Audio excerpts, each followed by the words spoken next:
And today we're talking about the link between alcohol and cancer.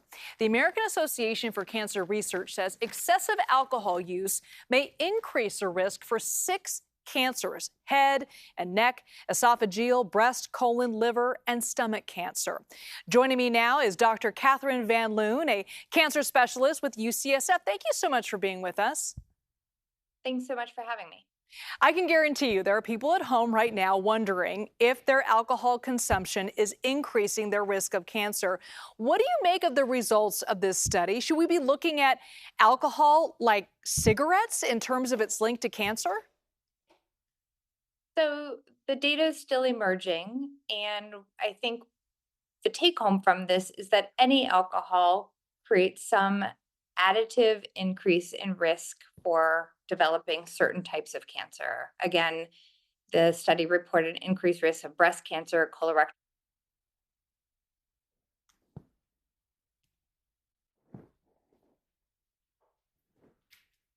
to the amount of alcohol that an individual consumes.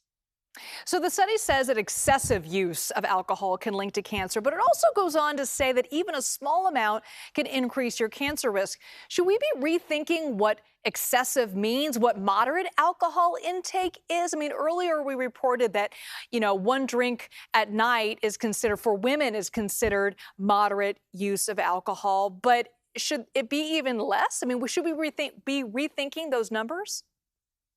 I think that's a very individual decision for each of us. And of course, there are lots of things that we do each day that put ourselves at risk. Getting in a car to drive puts an individual at risk. So each of us have to take that information and use it to moderate the amount of risk that we're willing to tolerate. So for women, the study specifically defines excess risk as more than 7 drinks per week or greater than 3 at a time.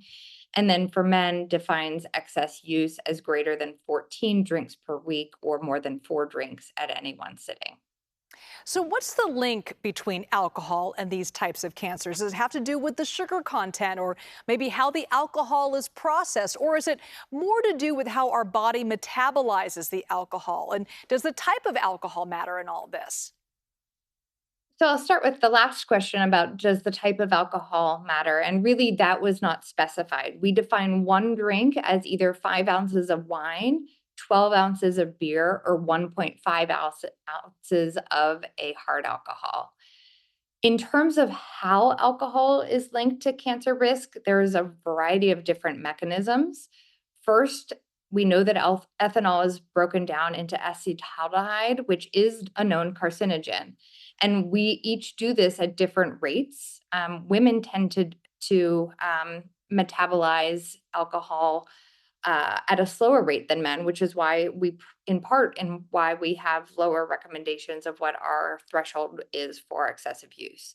So acetaldehyde damages DNA and prevents the body's ability to repair that damage.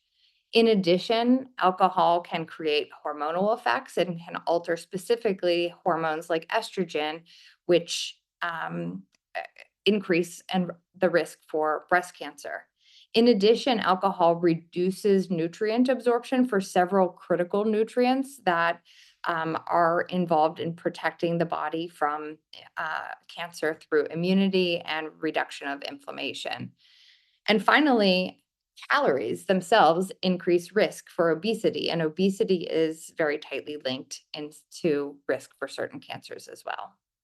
So I'm curious, I mean, this is more a societal question here. The Bay Area, as you know, is such a hub for food and especially wine and craft cocktails. That whole movement kind of started in San Francisco.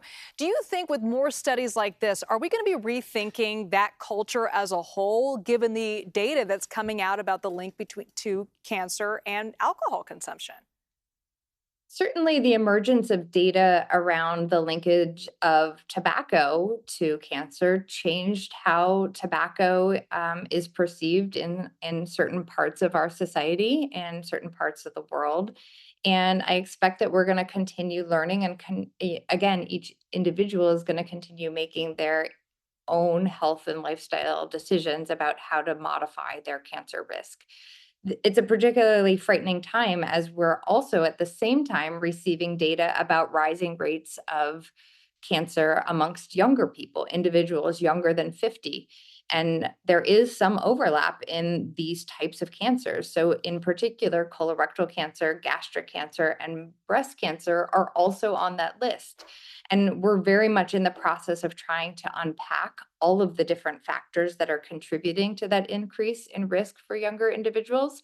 But alcohol very well may be part of the story. Yeah, I'm curious if you think that eventually they're going to link those two, as that's the reason why so many younger people are being diagnosed with cancer, or are we just getting better at finding these cancers? I think the rising rates of cancers amongst individuals younger than 50 is indeed real. That's not just due to earlier detection. We are overall seeing higher incidence rates, while overall cancer rates are declining in patients that are in screened for populations. My hypothesis would be that that's going to be a multifactorial. Um, uh, there's going to be multiple factors that are contributing to that rising risk, and it's not just one individual risk factor like alcohol. I suspect that there's probably contributions from diet and the increased consumption of processed foods and sweets and red meats and processed meats in our diets.